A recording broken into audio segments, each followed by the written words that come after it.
Hi. So a year or two ago, I built this new PC for recording videos and so on. My old PC was like 10 years old and it was getting along in the tooth. So I had a look around and I detected that Intel was having a problem with their CPUs and AMD was supposed to be better and more powerful. So I thought, okay, I will build an AMD based PC. And right from the get-go, I noticed that it was very slow booting, but I would turn it on in the morning and I would wait 2-3 minutes before it would boot and stuff, and then for the rest of the day it was just working just fine. And then last fall, when they were discounting stuff, I found another memory kit that was the same. Originally I got a G-Skill kit for 2 times 16 gigabytes, a total of 32 gigabytes. So I bought another 32 gigabyte kit and I decided to populate all 4 of these slots over here, over there. So, and then after time it wouldn't boot anymore and I would have to stop and restart, power down, restart, sometimes 6-8 times before it would decide to boot, and then it was booting very slowly as well, even slower than before. So that's when I started to look into this thing, and I found out a whole bunch of disturbing stuff about these AMD processors and also the motherboards. And I thought I would share that with you, and if any of you guys have any knowledge of this more than I have, then please put it in the comments, so together maybe we can work out what's going on. So anyways, I started looking and searching for answers, and this is one of the things that I found. Yeah, so I found lots of questions. I never really looked at that and noticed it when I got this motherboard, and they're starting at about 2022, and it looks like the issue is not resolved and partially responsible because of AMD's memory training. In any case, there are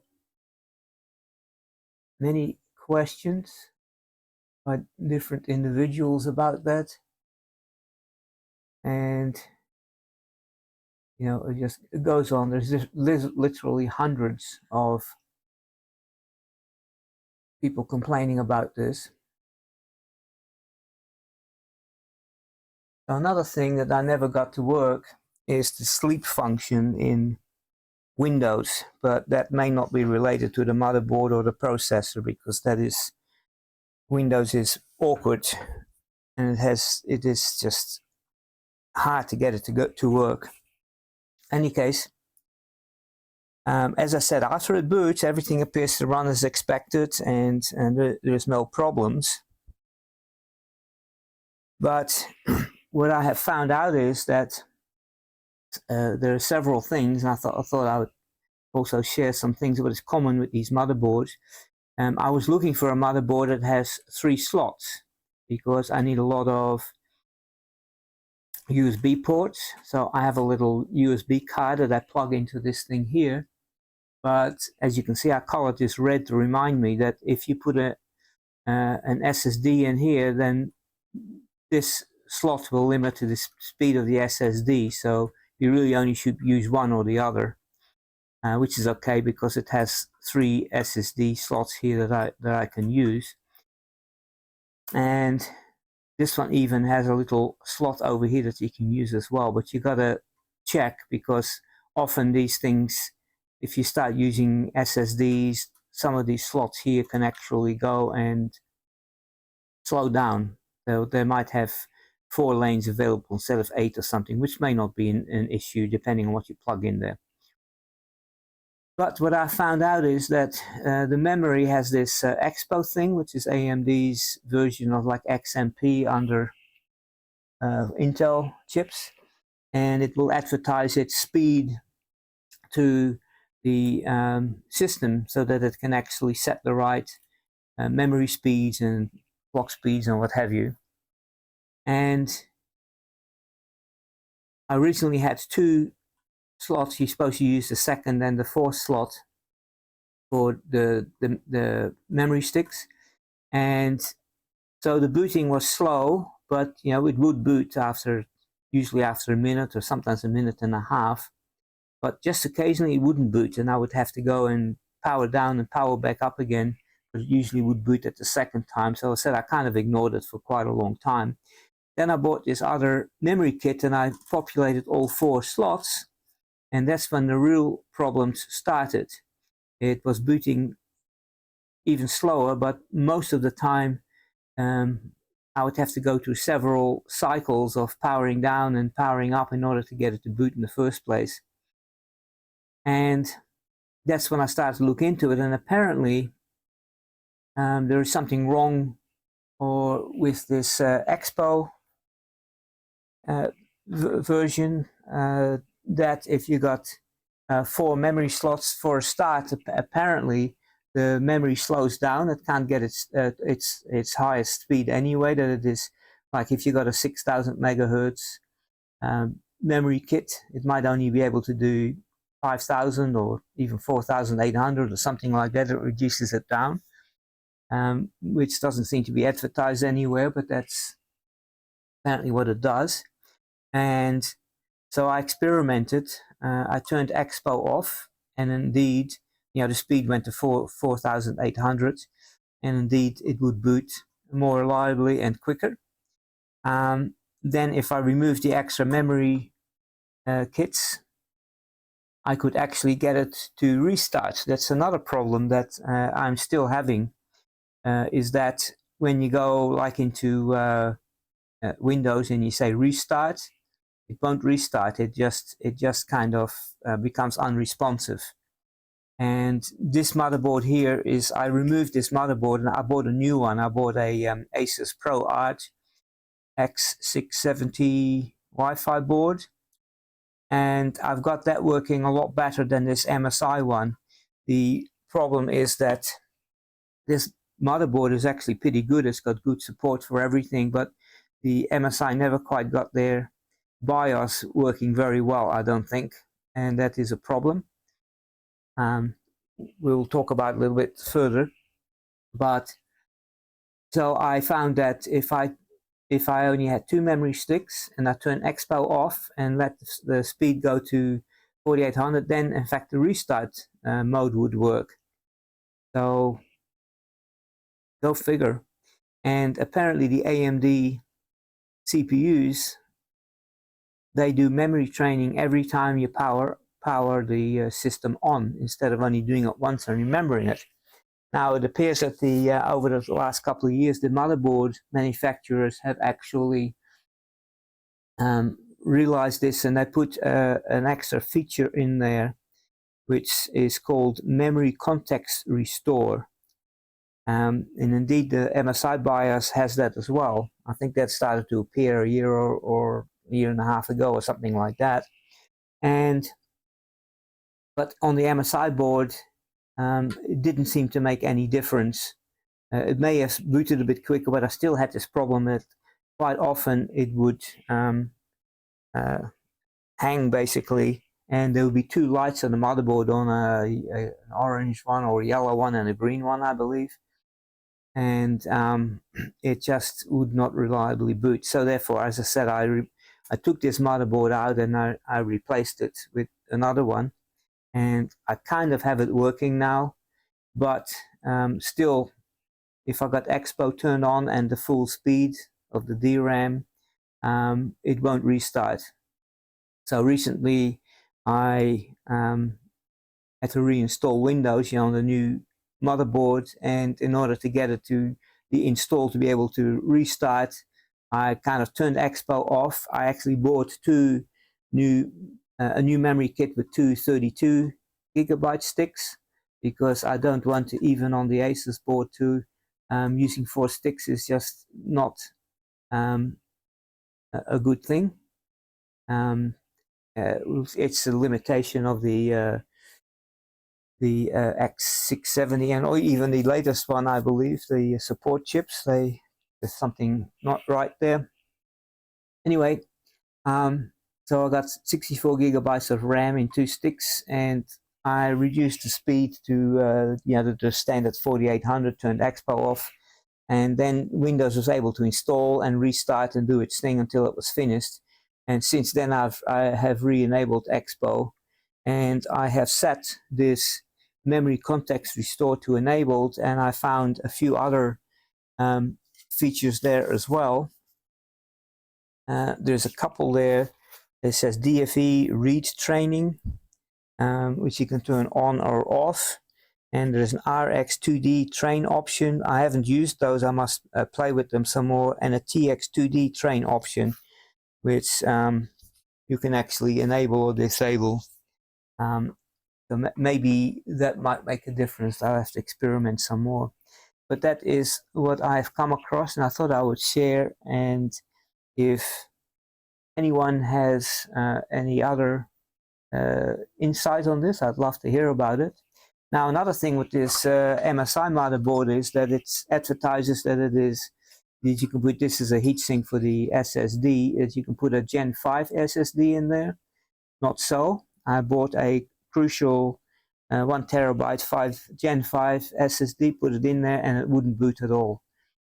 And that same SSD works perfectly good in the, as I said, in the Asus motherboard. And also I have this enclosure here. This houses NVMEs, and it's got a Thunderbolt socket in it. So it works perfectly in there. It just does not work in this motherboard. So again, I'm not impressed with MSI's support. Hardware seems to be good, but the actual BIOS seems to be lacking in a great deal. Another thing I don't like actually about these things, while we're on the subject, is these horrible AM5 sockets. They have little springy pins in there, and you might be able to just see it. It's actually lighting up on the overhead camera there. It normally has a little plastic insert in there to protect it, and I was trying to put that little insert back. Not that I'm actually planning to use this motherboard for anything, but I thought I would just, I put it in my supply just in case. Maybe in future I can think of use for it. The little plastic cap wasn't clipped in properly, and it just fell out and hit the pins over here, and it bent them. It's very fragile, and I've gone under the microscope, and I kind of tried to straighten them back out again, but I don't know if I was being successful. As you can see, it's still they're still not exactly the same as the others. I can't get them to bend them exactly the same way. Very fragile, and it's made from very soft brass or something like that. It's not actually springy. If it was a harder brass, it was that had some was springiness into it, that it wouldn't have got damaged at all. So I don't know. I don't like this AM5 socket either. Anyway, I think this is a real mess with this AMD stuff, which I guess I should have done some research on that before I bought it. And but the thing is that Intel is also not doing well right now. I think we're actually hitting the wall with the complexity of this stuff is getting so bad now that I think that there are inherent problems and bugs and things, and that people don't know how to fix, and we have to live with it or something. Anyway, this I did a restart, which I'll add into the video after this. You can see I've got it starting now in 20 or less than 30 seconds with the settings that I set. As I said, I turned that memory context on, and I've got it working with Linux as well. on the Asus board, even though there were some settings there that weren't very obvious at the experiment, but I got it going. Okay, so I'm going to turn on the computer now and start the stopwatch at the same time. And we'll see how long it takes before it responds. And this is with all the optimizations that I know about turned on. It just beeped, so it's posting.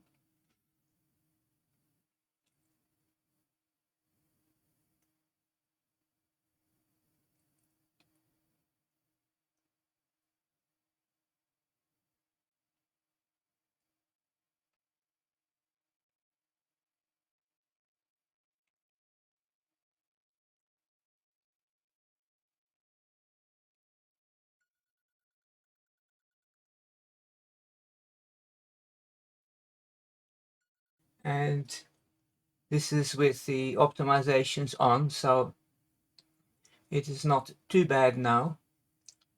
But let's now see what happens when I go and try to restart. So let me log in.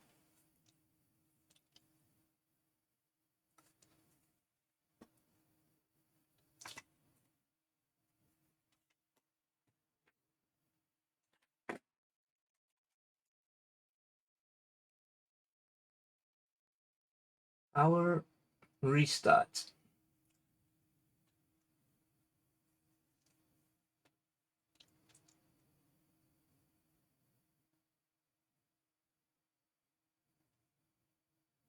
We'll do some timing here, although I set it off a bit later. But okay, shutting down servers, Steam engine servers.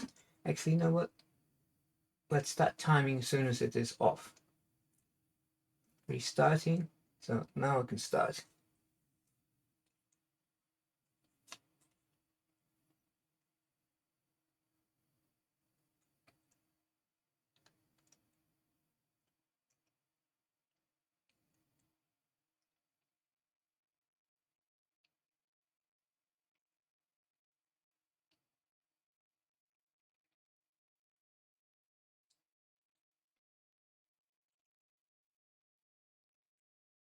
Nothing is happening. The light on the computer is on, and there's no activity on the hard drive light. And if I try to look inside the case, there is an orange. It's hard to see because it's through the little holes. There's an orange light on, which I haven't got the computer open and I cannot remember what that means. So obviously it is not going to restart. So now I will hold down the power button. So now it's off. And now I'm doing a restart.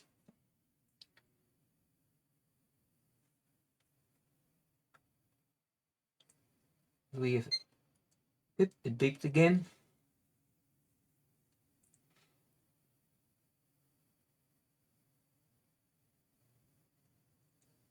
Okay, so it's going to restart now. So as you can see, the restart function is not working. It's getting stuck somewhere, and that is very common on these AMD processors. And now if I turn off Expo and lower the speed of the RAM, it will restart. That is what I have found before. In any case, so that gives you a bit of an example of what we're dealing with these AMD motherboards with a 7900X 3D processor. Alright, so I have the BIOS screen up here. Fortunately, it's not as clear as it should be. I had to put a little camera on the screen because the screen capture doesn't seem to work when it's in BIOS mode, only when it's in Windows mode. I don't know why. I'll have to investigate. Any case, this is what we have, and I thought most of the Asus BIOSes look very similar, so they probably have similar settings. So when you go to AI Tweaker, there is on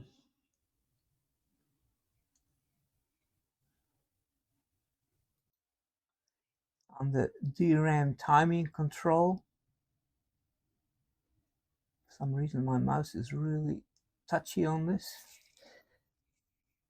And right at the bottom, this is the main thing that you have to set.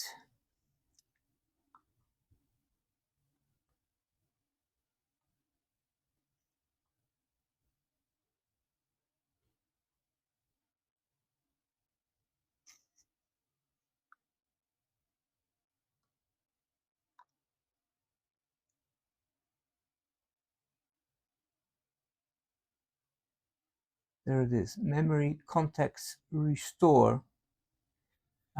You have to set that to enable, and as soon as you set it to enable, for some reason power down enable becomes on as well.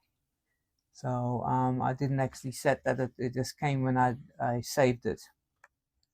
That's the main thing you got to do, is to set this memory context restore on. That way it will avoid doing the RAM training at the beginning, and it'll save you a good 30 seconds or 40 seconds boot time.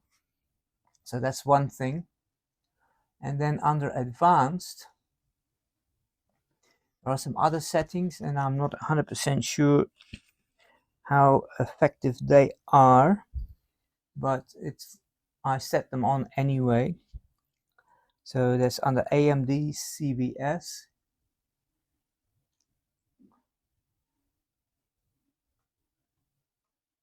Looks like the camera's having a little bit of a hernia there, not focusing very well.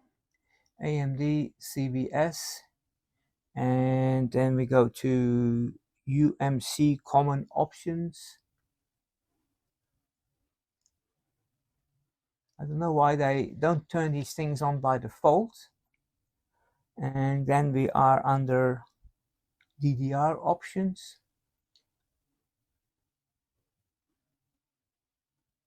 Come on. And then we go to DDR training options.